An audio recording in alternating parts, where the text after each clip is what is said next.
So the Aluminess Tire Carrier arrived. It's raining outside though, but I'm antsy to get started on it, so I have it down in the basement and I'm going to start getting it pre-assembled. You can see in this photo it's well wrapped from the factory and it's already mainly assembled. All you have to really add onto it is the 2 tire carrier pegs. Their orientation, they have an upside and a downside. Just install them so they're on the lower side. Unwrapping this is like unwrapping a gift from a sibling. It took forever. Damage, little bits of damage here and there, like little nicks. There's kind of a rub spot right there. Some of the damage looks like it came from the factory though, where like maybe there was a high point and they kind of sanded it down, especially this point. You can kind of tell that's machine sanded to smooth it out, but they didn't like repowder coat it.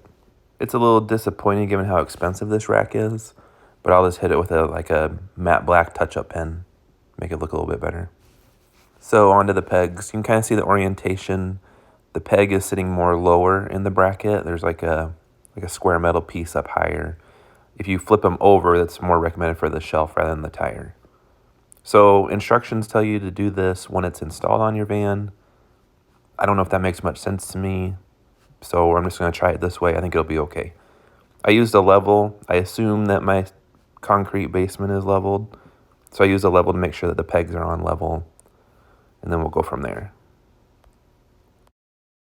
So before I install it, naturally, me being me, I'm going to change things up a bit. I'm going to debadge the back of this van, so take all the lettering off, and I'm going to put vinyl on there. To take the letters off, you just need some fishing line, glue gun, WD-40, a heat gun, and just start working them out. The letters actually fall off really easy with the fishing line. And then you just have glue left over, so just take glue gun, WD-40, and it's going to take a while, but all that residue will come off. So the bike rack also needs to come off. It's just held on. There's 2 Allen key screws here, 2 Allen key screws at the top. You just loosen those up, the brackets pop out, and then you only have to do one side, and then the whole rack comes off. Surprisingly, this rack is only like 10 pounds. I could easily carry it one-handed. I also was a little surprised how much damage is underneath it. So it doesn't touch your paint normally, but it must be allowed to vibrate. So I'm going to have to polish this all up and clean it up before I vinyl it. So of course it started raining again, but here the back door. Debadged, looks really good. No more chrome lettering. And then here's the vinyl on there. This vinyl goes on easy. Looks pretty nice. No lettering, very clean look. Up close, or here's the passenger side door, showing that you do need to remove the door handle because there's a pocket. Smooth it out, and then you have to heat it up and kind of press it in. I'm not a vinyl installer, so I'm not going to really get into how I did it. I just followed the instructions and kind of looked online at other people's videos. This vinyl is made by 3M. It's called the Black Matrix vinyl. It actually has a texture to it. So if it looks a little smudgy, it's just because of the texture and like sweat from my hands, but it'll go away. It wipes off and wipes clean. So here it is finished. Looks pretty good. I really like the look of it. It's not this dark in person. It's just the lighting in this photo made it look extra dark, but it does look extremely nice. Now let's get back to installing the Aluminess tire carrier. So I started with the bracket that is on the little handle release. This thing, it's secured on with 3 T30 bolts. Those are from the factory. Mine were Loctited in, so you can see that there's a hex head bolt holding on the handle. It's because when I was trying to unscrew mine, I sheared off the top of the head, and then I ended up having to drill out the screw, so that was a little bit of a pain. So a recommendation to you if you're doing this, spray some WD-40 on those bolts and let it sit for 30 minutes just to kind of get in there, work its way in, and maybe help loosen that Loctite because they were pretty stuck and I just sheared the whole top of that bolt right off. The instructions also tell you to shave your handle a little bit around the top half so it fits over top of that screw. So I just used a Dremel tool with a sanding head on it and just lightly shaved it until it eventually just passed real smooth. You can't even tell that it's really shaved down. So for the Ford Transit, the hinges are really easy to tell apart. Top hinge, very sharp bend. It only has to go around like the bodywork of the top of the door up there, so it's pretty skinny. Bottom hinge, elongated bend because it has to go around the plastic trim as well.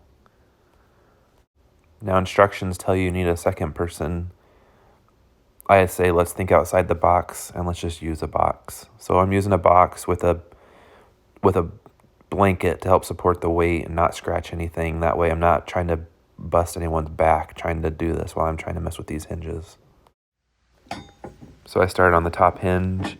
Here, this is the orientation. So your hinge is still going to contact your door, and then your bracket is still going to sit between the two. The nice part about this is it shouldn't actually change your doors, how your door lines up when it shuts. And then bottom bracket, you can see, I'm just showing how it like moves back and forth. And then how you get your hinge on is you kind of like put it over your bracket and then put it through. And then you can put your bracket against your van.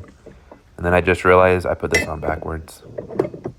So that's why it's nice to have the box holding your door instead of a person, because you can not feel bad that you just put that on backwards.